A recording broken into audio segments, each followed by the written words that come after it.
jira n'ekitangala eky'obusiraamu era olw'obukulu bw'omuzikiti bwe yatuuka mu Madiina yazimba omuzikiti ogwasookera ddala mu bulamu bwe.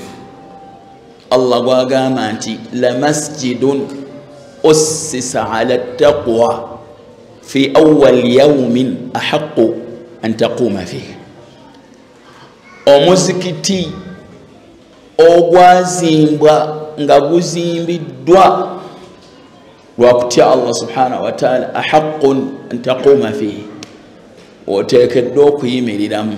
Abalala bagamba nti masjidu Quba, musigwe Quba gwe yalambulanga buli lwa mukaaga bwe yasooka okuzimba nga atuuse e Madiina. Abalala bagamba nedda masjidi Nabawi, naye ky'olomanya nti nabbi waffe Muhammad sallallahu alaihi wasallam ogumu ku mirimu gye yasooka okukola nga atuuse e Madiina mwalimu okuzimba omuzikiti mwagenda okusomesereza obusiraamu n'abasiraamu. Oluvannyuma olw'okusayira ku kitima Muhammad sallallahu alaihi wasallam, mukadde wange Lisi Kadhi akiikiridde muganda wange sheekhe waffe Region Kadhi Sheekhe Ghalib sebo tubozaayoza olw'omulimu guno ogutuukiddwako mu kitundu kino. Bakadde bange mwenna abakulembeze mu kitundu kino ekya Tooro, tubozaayoza olw'omulimu guno era tuli basanyufu olw'okubeera nammwe mu kifo kino atugulawo omuzikiti guno muganda waffe gwe yatuzimbidde mu kifo kino, gwe nsaba Allah subhanahu wa ta'ala ateeka omukisa mu bulamu bwe, mu mirimu gye, mu zzadde lye, amwanguyiriza ensi n'enkomerero n'abamuyambyeko.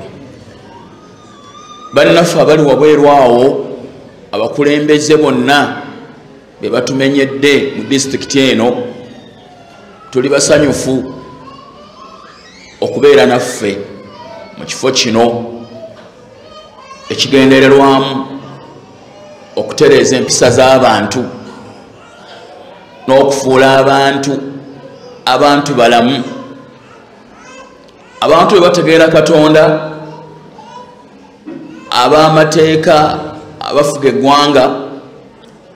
Omulimu gwabwe gubeera mutono kubanga basobola okwekuuma, nga n'ekimu ku bikuuma abantu n'okulungamya abantu gy'emizikiti. Tuli basanyufu okubanga tulina mmwe mu kifo kino kigendererwamu okulungamya abantu okutegeera Katonda waabwe n'okulungamya empisa zaabwe. Abazze wano abasiraamu okuva mu bitundu byonna gye muvudde mu Tooro n'ebitundu ebirala, tuli basanyufu okubeera nammwe mu kifo kino, okusalawo nembeera nemukitwala nti omulimu guno mukulu gwa busiraamu nga nabbi sallallahu alaihi wasallam bwe yagutandikirako nga atuuse e Madiina. Kitegeeza nti abasiraamu balina okugutwala nti mulimu mukulu kubanga ekyokulabirako kyabwe ye nabbi Muhammad sallallahu alaihi wasallam. Nammwe mbozaayoza era mbeebaza okujja kwammwe wano. Nsaba Allah subhanahu wa ta'ala akkiriza okujja kwammwe, ateeka omukisa mu mirimu gyammwe ne mu bulamu bwammwe, abanguyiriza ensi n'enkomerero. Ebigambo byange bigenda kufundira mu pointi 3. Pointi esooka, fadilu binaa'i al-masjid, obukulu bw'okuzimba omuzikiti. Kyo njagala nkyogereko mu ddakiika nga 3 oba 4. Tokimanyi bulungi ffenna abali wano nti tulina amayumba agaffe abali wano abagagga balina amayumba amalungi mwe basula, balina ebikomera, naye eyazimbye omuzikiti guno kye yakoze kisinga amayumba gonna abantu ge bazimba. wala omukuba manyi yagamba nti la dara lilmar'i ba'da almauti yaskunuha, teri maka muntu gajja kubeeramu oluvannyuma lw'okufa illa allati kanat qabla almauti baniha au yabniha, okujjako ge yazimba nga tannafa. fa in banaha bikhairin taba maskanuhu, bw'aba yagazimba na bulungi amaka ge malungi. wa in banaha bisharrin khaba baniha, bw'aba yagazimba na bubi okuzimba kwe kwakufaafaganirwa. lwekyo mu kuzimba enkomerero, mu kuzimba amaka g'enkomerero mulimu okuzimba omuzikiti. olwa hadithi ya nabbi sallallahu alaihi wasallam egamba ya Uthman erimu Bukhari ne Muslim, egamba nti man bana masjidan yabtagi bihi wajha Allah, yenna azimba omuzikiti ng'anoonya nagwo mu kuzimba kwe okusima kwa Allah subhanahu wa ta'ala, bana Allahu mithlahu fil janna, Allah muzimbira ekifaanana n'ekyo kyazimbye mu jjanna. riwaya inalaga nti bana Allahu lahu baitan janna, Allah muzimbira ennyumba mu jjanna. waliwo hadithi inalaga nti hatta ne bw'aba kazimbye kenkananga akafo ekinyonyi we kibiika eggi, Allah amuzimbira ennyumba mu jjanna.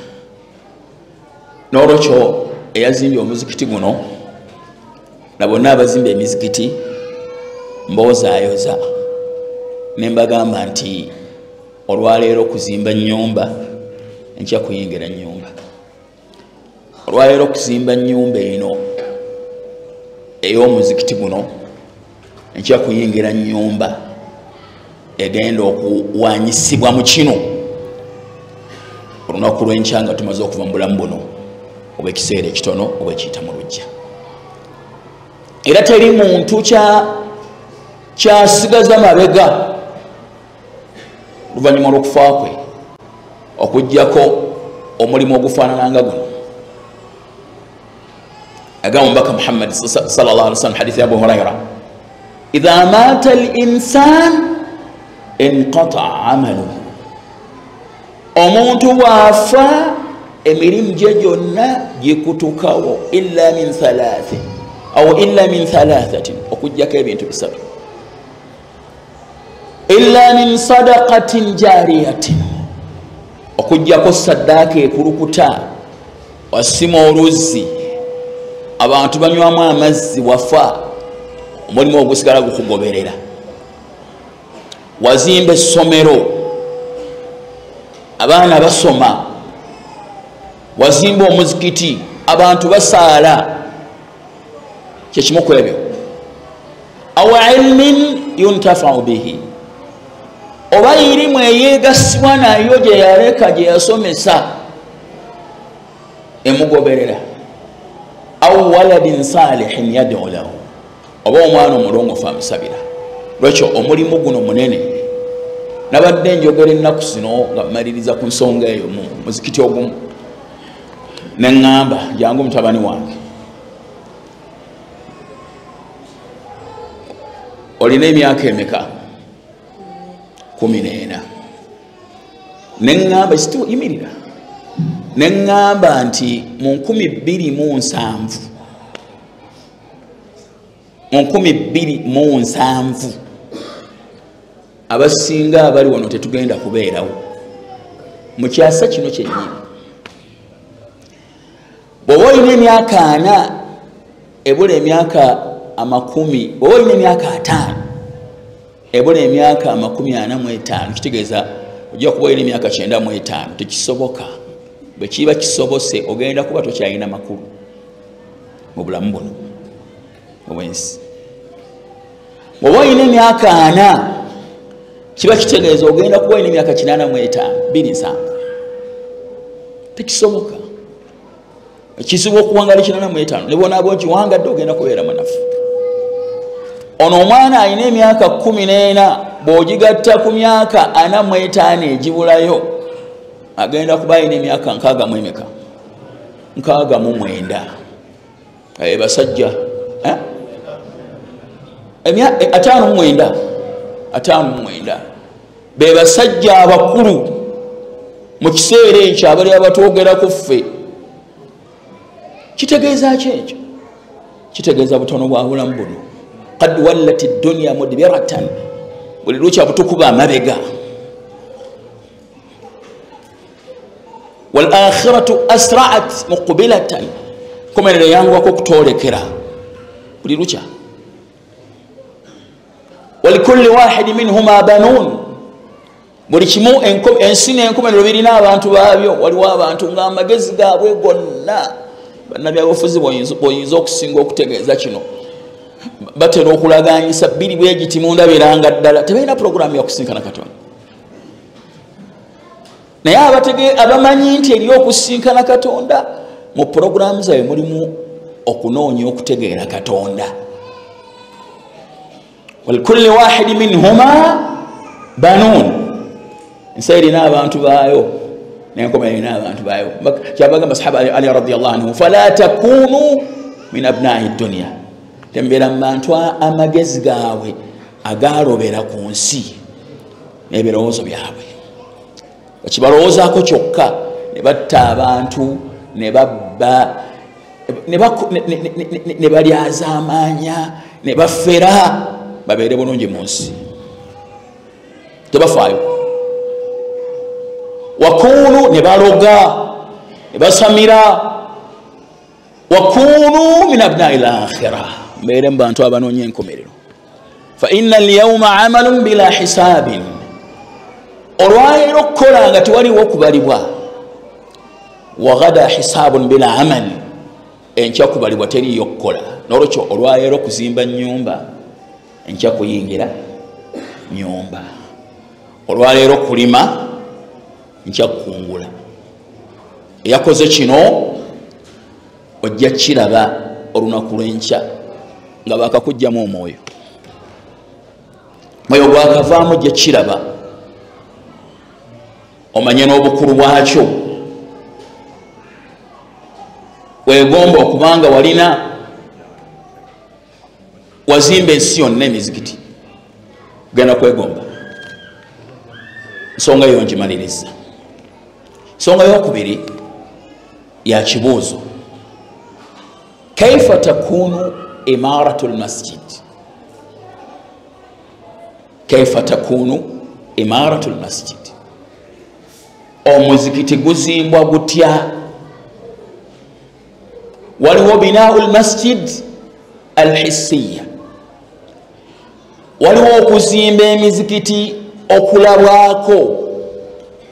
Wa binau lmasjid almanawiya, newabaawo okuzimba emizikiti okutalabwako. Kuzimba emizikiti okulabwako kwekono kwemulaba muzikiti guzimbiddwa. Naye ki ekiyitibwa okuzimba omuzikiti? Tuzimba tutya omuzikiti?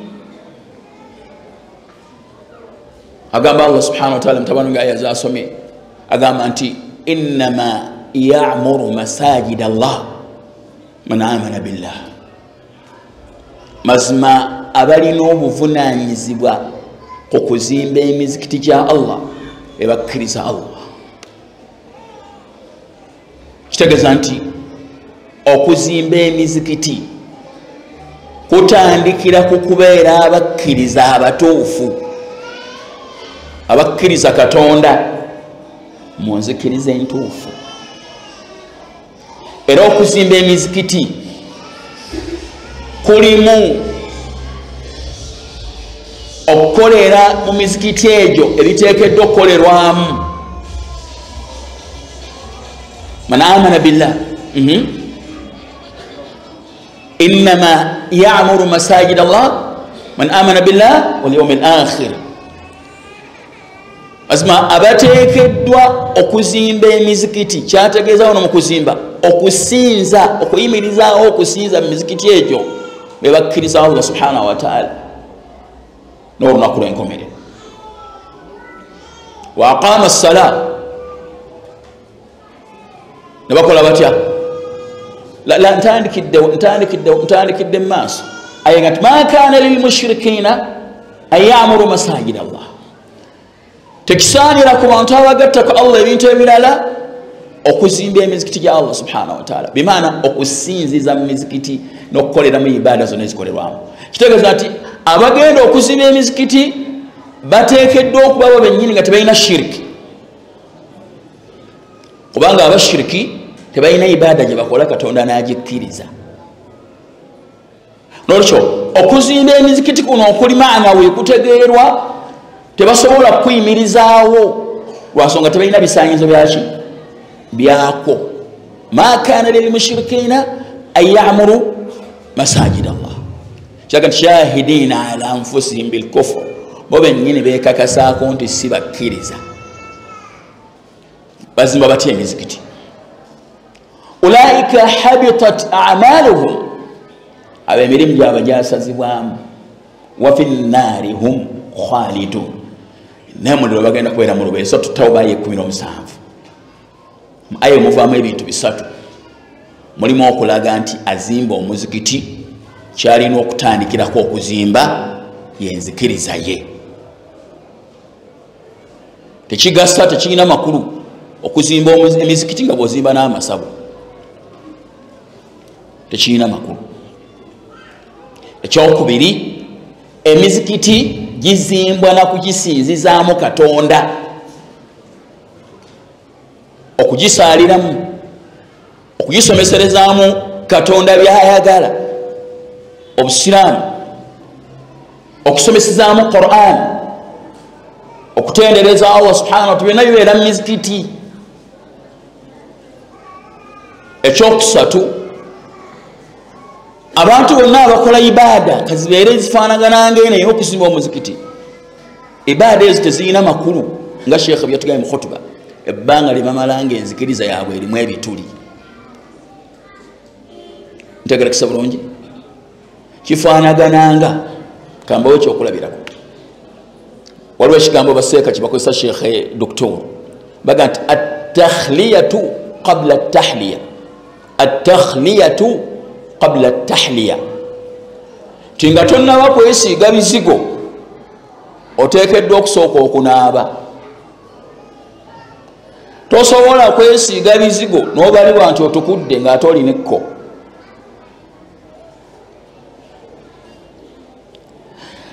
emirimu gino gye tukola tegisobola kuba na makulu ng'emitima gyaffe mifu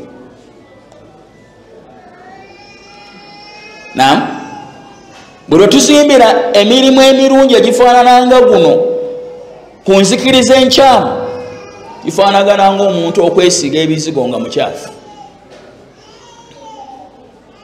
lwekyo oba tonnaba kwesiiga bizigo enaku simala kusooka kweyonja newejjako obuki obukyafu ekyo nkigamba yazimbye omuzikiti n'abasubira okuzimba emizikiti n'abasiraamu abali wano nti okusaala kwaffe tekuyina makulu mu mizikiti okusiiba tekuyina makulu hijja teziyina makulu okwambala ekkanzu n'enkofiira tebiyina makulu okwambala jilbaabu tebiyina makulu nga tukyesibeyiriza tukyazikiririzaamu tukyali basamise tebiyina makulu maaso ga Katonda kifaanagananga mpulirize nga njogera ki bw'oba n'omwana ng'akkiriza nti gw'omuzaala nga buli kimu akikukolera naye nga akukuba akuvuma akutyoboola byonna byakukolera ebirala ebisigadde bw'aba tamanyi kitiibwa kyo tebirina makulu n'omuntu byonna byakola nga tamanyi nti Katonda eyamutonda gw'alina okusinza yekka tebirina makulu mukitegedde munfunye wala Allah agamba nti ma kana lilmushrikina an ya'muru masajida tekisaanira kuba shiriki kuba na bulabirizi bwonna wadde omulimu gwonna ku mizikiti gya Allah subhanahu wa ta'ala tegibasaanira kubeera nga bakola ibaada yonna shahidina ala anfusihim bilkufr nabo bennyini bakkiriza nti si bakkiriza ulaika habitat amaluhum abemirimu gyabwe gyasazibwamu wa fi nnaari hum khalidun naye muliro bagenda kubeera mu lubeerera innama ya'muru masajid Allah abateekeddwa okuyimiriza emizikiti gya Allah man amana billah bebakkiriza Allah subhanahu wa ta'ala wal yawm al akhir n'olunaku lw'enkomerero wa aqama as-sala bayimirizaawo as-sala wa ata az-zaka batoola zaka otyo ulaika walam yakhsha illa Allah nga tebalina kye batya kyonna okujjako Allah fa asa ulaika an yakun min almuhtadin abo nno bebalungamu aya eddako mutabani wange yasomye Allah yabuuza ekibuuzo ajaltum siqayat alhajj wa imarat almasjid alharami kaman amana billah mufudde okunywesa bahaji n'okulabirira Kaaba ne mbyenkanyankanya n'okukkiriza Allah aya zino zakka nga abashiriku b'e Makka nga mubo mwalimu Abbas taata wa nabbi omuto beewanye bakenedda nti newankubadde ffe tetuli abakkiriza Muhammadi abakkiriza obusiraamu fe tulabirira Kaaba fe tunywesa bahaji Allah n'abalaga nti kito kirina makulu ebbanga lye bamala nga si bakkiriza ntegera kisa bulungi eyo point esooka gye njagadde okutuusa mu bigambo byange ndowooza esobola okummalira naye kansembyeyo eno mu bufunze ntegera kisa bulungi olwekyo abali wano byonna bye tukola mu busiraamu tebigenda kutugasa ebbanga lye tunaamala nga tukyalina obusamizi obw'ekitoolo tukyalina obushiriku obw'ekinyolo tukyalina obushiriku obw'Abaganda tulina obushiriku obw'Abasoga byonna ebikwatagana n'okusinza ebitali Katonda tuteekeddwa okubyesamba tetusinza Katonda omu mu mazima so ne tutaba na ddiini bbiri eno tulinayo okugulu naeno tulinayo okugulu ntegerekesa bulungi naam pointi eyo njagala ngikomyawo pointi esembayo barakallahu fikum abampuliriza abali wano abasiraamu n'abatali ekimu ku bintu ebikulu byamuteekeddwa okumanya abali wano kyekyengera ky'obusiraamu obusiraamu kyengera lwaki obusiraamu kyengera obusiraamu yenteekateeka ya Katonda gy'ayagala abantu batambulireko okusobola okutuuka gy'ali nga basiimu era wala mu Qur'ani ng'agamba nti alyawma akmaltu lakum dinakum olwaleero mbajjuliza eddiini yammwe yadde yasembayo okukka wa atmamtu alaykum ni'mati zijuza kummwe ekyengera kyange yakizza ne gyali naga nti ekyengera kyange ayogera ku busiraamu waraditu lakum alislaama diina mbasiimidde obusiraamu okuba eddiini yammwe ntegereka njagala okubategeeza ti obusiraamu kyengera ekisinga ebyengera byonna lwaki kyengera olw'ensonga zino wammanga ensonga esooka obusiraamu diini ya Allah subhanahu wa ta'ala nga baga inna ad-diina inda Allah al-islam inna ad-diina inda Allah al-islam keddiini eddiini ye gyalagira abantu bagoberere abalagira bagoberere obuki obusiraamu kyekisooka ekyokubiri al-islam diinu al-anbiya obusiraamu eddiini y'abannabbi ogibeeramu oba oli ku kkubo ly'abannabbi diini y'abannabbi bonna kuva ku Ibrahim bonna okuva ku Adam ekyokusatu obusiraamu yeddiini Allah subhanahu wa ta'ala gye yalagira abantu bonna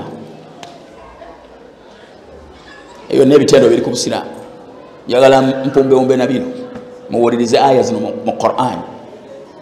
Mutabani wange bikula Qur'an, njagala obikule Qur'an, nonya Qur'an we nkugamba okubikula bikula. Aya esooka nga njogera ku nsonga eyo na Qur'an. Aya esooka agamba Allah subhanahu wa ta'ala inna ad-dina inda Allah al-Islam. Eyo aya njogedde yakumeka emusatu Ali Imran. Eddiini gye mbaagaza 19 busiramu. Awo abamaze ogiragira abakoze atya abagiragidde yagiragira.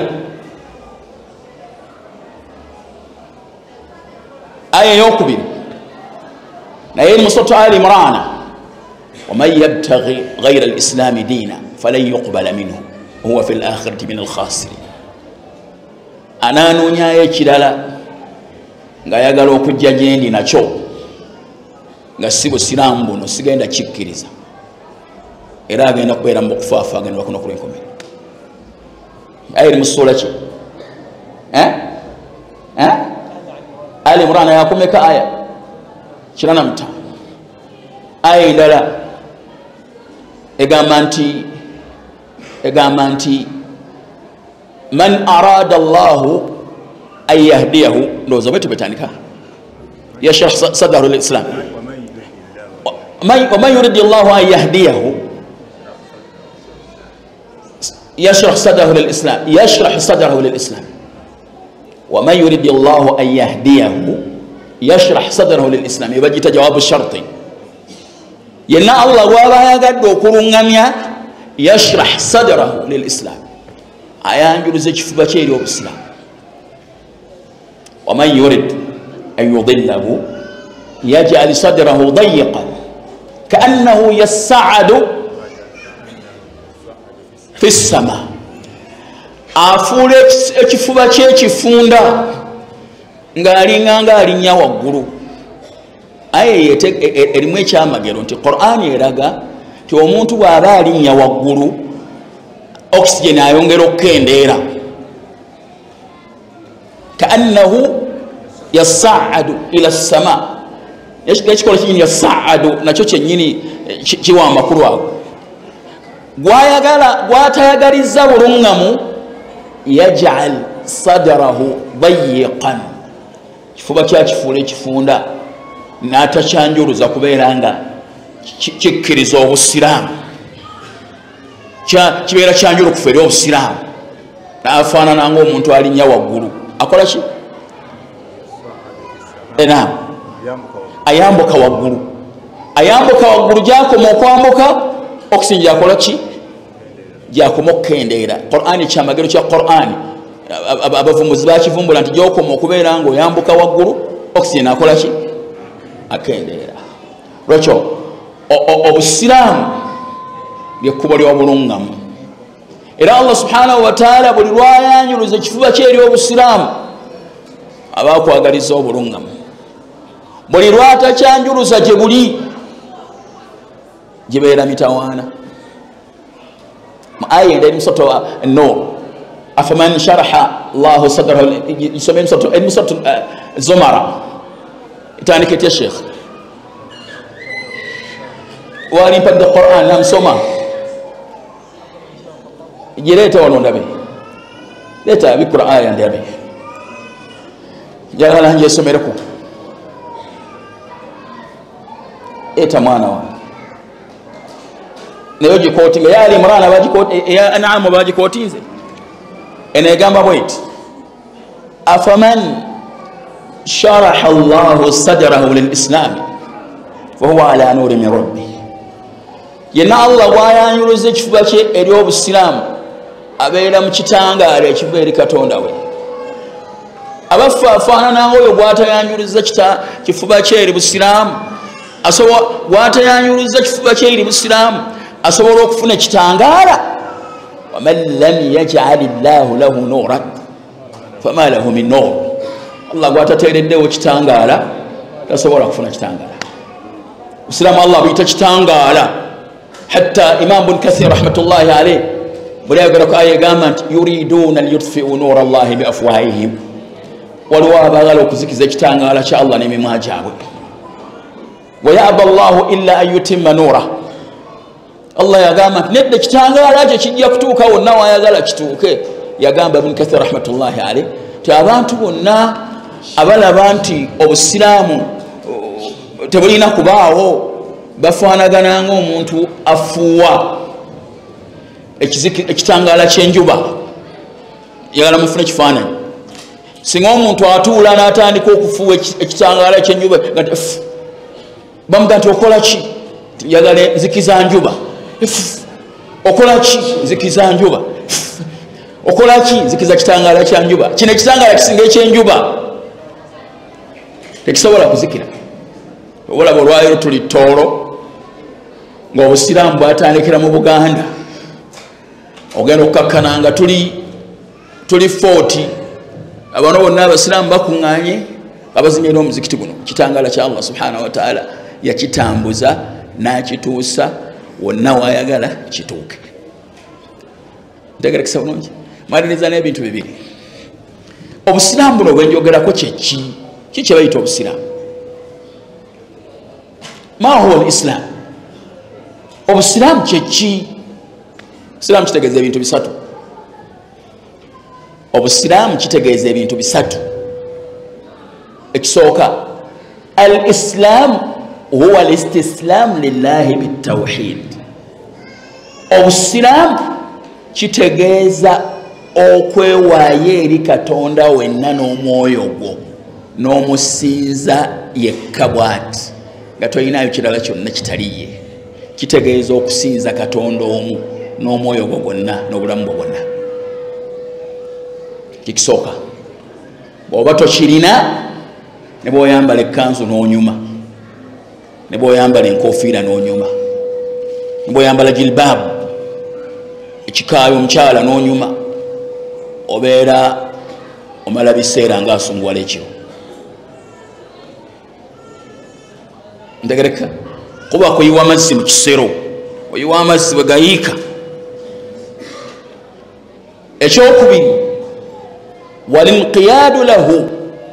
walinqiyadu lahu bitaa obusiraamu kitegeeza dokita alina ekigambo kyatera okuvunuza dokita wassa hassan hafidhahullah kyenyagala nkozese kitegeeza okubeera omuwulize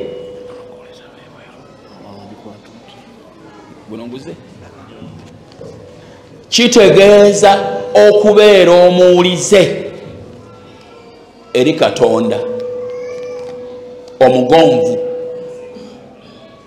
ayita mu nsi nga katonda bw'ayagala singa ggwe mw'oyagala katonda yakulagira yakuziyiza nga nabbi wagamba hadithi ya abu huraira adduniya sijinu lmumin ensi kkomera lya mukkiriza mukomeke kino okirya kino tokirya ono omuwasa ono tomuwasa kino okitunda kino tokitunda kino okisobola kino tokisobola oyambala bwoti owasa bwoti buli kimu kyonna wa jannatul kafir ate jjana y'abantu abatakkiriza katonda kubanga bo bakola bye baagala mu nsi kati tebalina abalagira tewalina abaziizi naye omusiraamu abeera atya mu nsi abeera bwati bakiyita kukola ki mu luzungu salendalingi kola ki kwewaayo abeera bwati katonda wagambye bwati mpulidde katonda wagambye bwati mpulidde katonda wo kino yakigaana mpulidde gwe bayita omusiraamu siraamu bwe bumulagira si yabukola ki si yabulagira tava mabega bo tebulina kubeera nga buva mabega we ye alina okuva mabega waki waabwo okubeera omuwulize era omugonvu era omwetoowaze eri amateeka n'ebiregero bya katonda olaba otya b'ebitiibwa maliriza ku pointi eyo singa obeera n'amakaago g'ozimbye obulungi okkiriza ebeeyo omuntu akuweera ebiragiro mu makaago oba mu dduuka lyo tosobola kukkiriza n'ensi ya katonda bw'aba yiye lahu lkhalqu wal amru ala lahu lkhalqu wal amr okutonda kukwe n'okuweberagero kukwe yalina okulagira n'okuziyiza tegereka ekyokubiri. Ekyokusatu kye bayita obusiraamu bwaba nabbi bonna nga ne Yesu mwali nga ne Musa mwali Ibulayimu mwali Yakobo mwali Zakariya mwali Yunusu mwali gwe bayita Yona abasaidi eri ba Yeremiya ba Ezekeri bonna nga mwebali. Ekyokusatu walbaraatu min ashiriki wa ahlihi Siraamu kitegeeza okwesamba okusinza ebitali Katonda n'obeera wala nabyo ne bannannyini kubisinza. Eriyo abateetaba mu busamize naye nga bamuwagira bateekamu ensimbi nga nti sisamira naye kambawe tebeetaba mu kusinza naye bawaayo ssente baleme kubeera mu babibasindikira bayambako. Kyokusatu n'okwewala okusinza ebitali Katonda n'abasinza ebitali Katonda kibayita obuki. Kati gwe kennyini ali wano omusiraamu wa wano weebuuza oli musiraamu oba toli? Fajimala ebyo ebisa ntegerekise tugambe tutyanga mmaliriza byengenda okusembyayo ebiddira ebisembayo oti ekisooka kibayita obusiraamu. Njagala mu Luganda oba mu Lutoolo kwewaayo eri ani? Eri Katonda n'omusinza yekka bw'ati osala endalinga. Ekyokubiri okubeera omuwulize eri Katonda, okubeera omuwulize eri ani? Naaba nga yakulagira era nga yakuziyiza. Ekyokusatu okwewala okusinza ebitali Katonda n'abasinza n'ababisinza. Simanyi kiri bwe bya bisatu yabizimbirwako obuki? Obusiraamu. Ntegerekese bulungi abe bitiibwa namwe kisembayo. Lwaki tulina kubeera basiraamu? Kyensembyayo obusiraamu bulina ebintu bisatu ebisookerwako ebiraga nti bwanjawulo. Ekisooka al-Islam, obusiraamu huwa ad-diinu al-wahiidu alladhi yad'u ila ibadati llahi wahdahu la sharika lahu. Obusiraamu yeddiini yokka bweti ekoola abantu eri okusinza Katonda omu, eyawula wakati w'ebitonde ne Katonda, era omusingi gwayo omukulu osinza Katonda omu bw'ati. Mulama nayaga nti haqqullahi ala al-ibad, ebbanja Allah lyabanja abaddu be bonna, abantu bonna, ayabudu wala yushriku bihi shay'an, we kumusinza yekka bw'ati.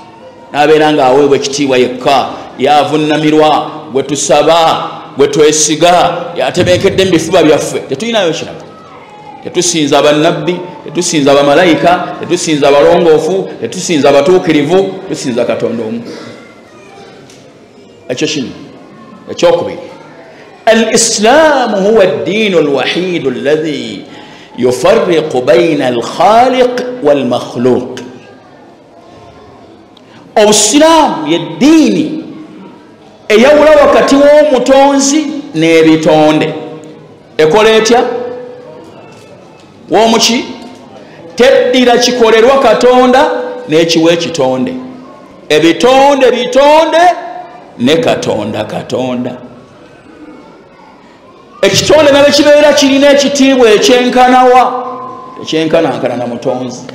Walaba omusajja yagala kubawa ensonga nga bbiri kweyo ensonga. Omusajja yajja eri omubaka Muhammad sallallahu alaihi wasallam namugamba nti masha Allah wa shi'ta, Allah bw'anaaba yagadde naawe n'oyagala. Yenkanyankanya okwagala kw'ekitonde n'omutonzi.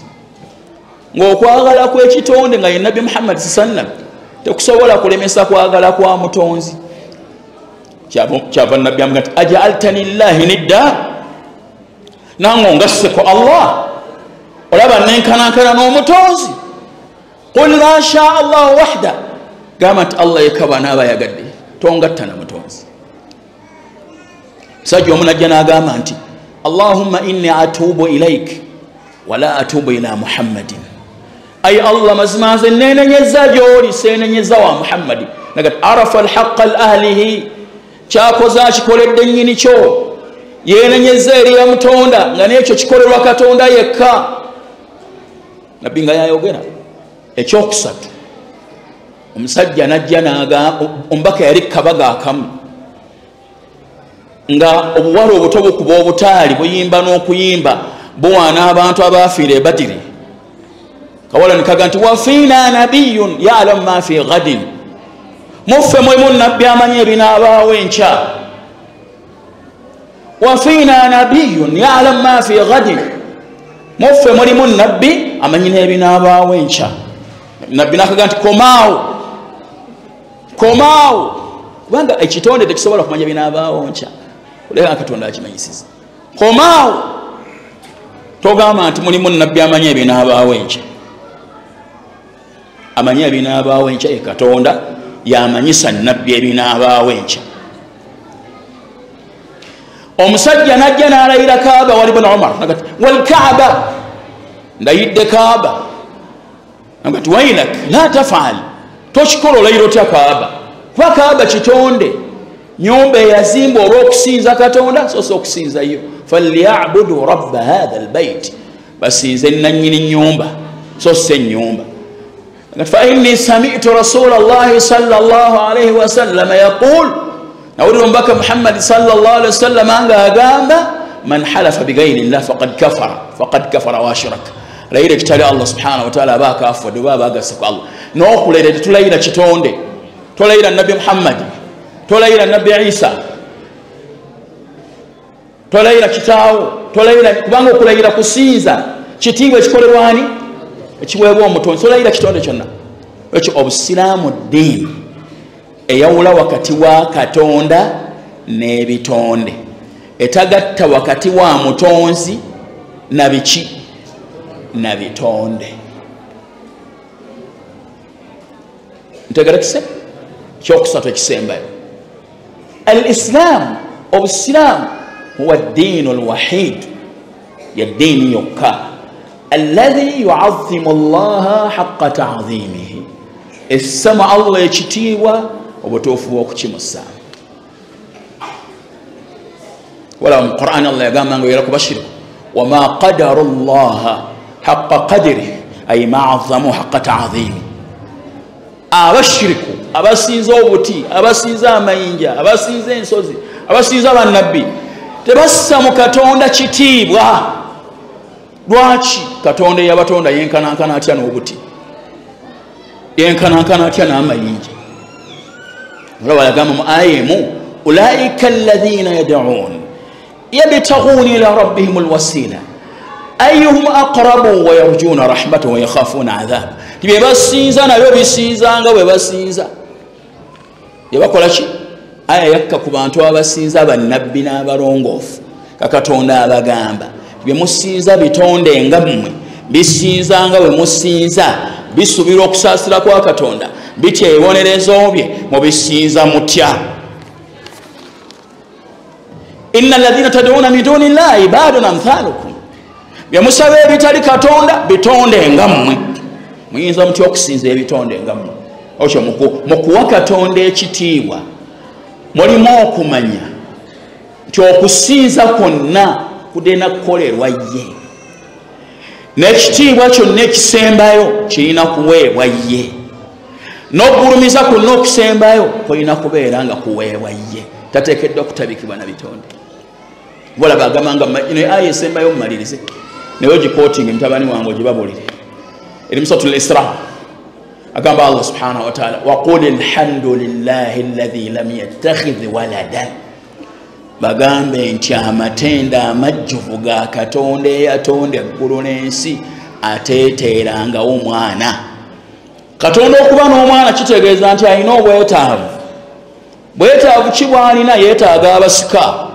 Manga fo kuba n'abaana tulina obwetaavu mu kuba n'abaana kitwetaaga abasika natayagala musika Katonda okuba n'omwana kitegeeza nti alina obwetaavu yeetaaga abamuyambako manga fo kuba n'abaana kitegeeza twetaaga abatuyambako walam yakun lahu sharikun fil mulki atayina kimwegattako mu bufuzi bwe kyavola tayina mwana watayina kyayagala kumwegattako mu buki mu bufuzi bwe tulaba agamba nti mattakhadha Allahu min waladin yeeteranga omwana wama kana maahu min ilah tewali katonda ali wamu naye idhan ladhaba kullu ilahin bima khalaqu singa kyali bwe kitongole bakatonda abali wamu naye buli katonda yali badde yeyawula ne byatonda wala ala ba'dhum ala ba'd na buli omu yali lwanyisiza omulala asigaza obufuzi asigala omu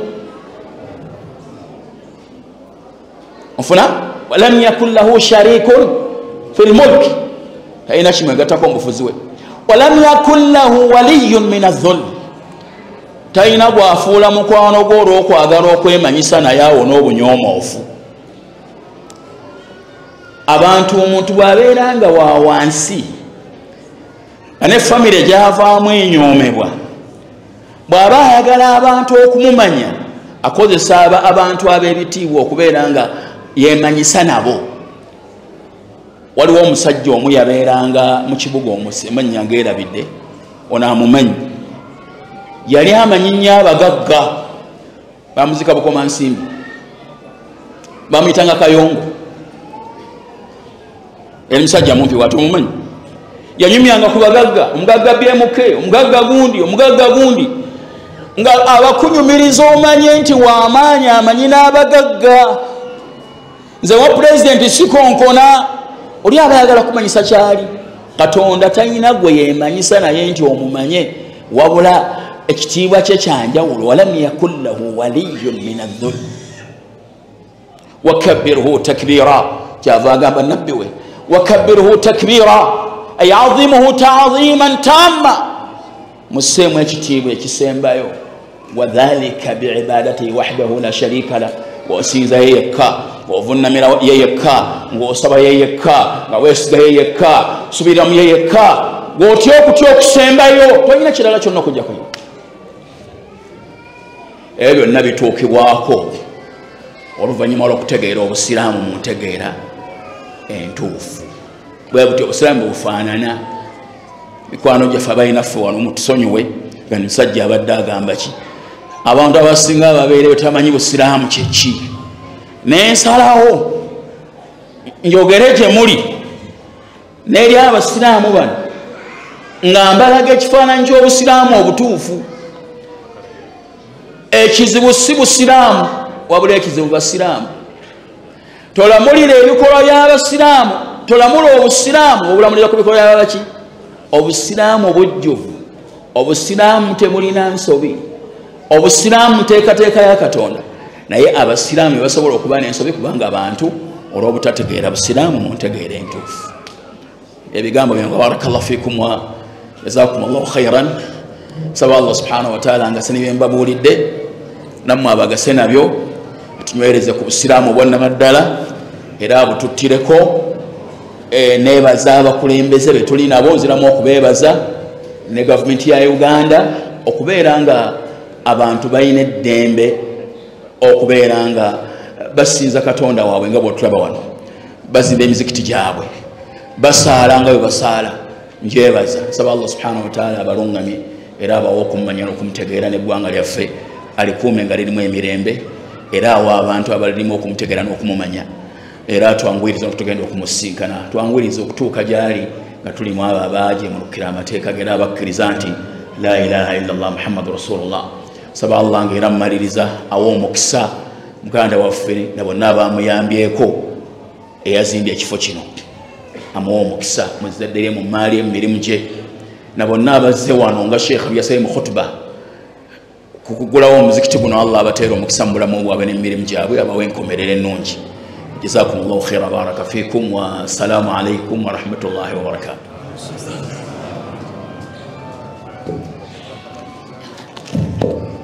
barakallahu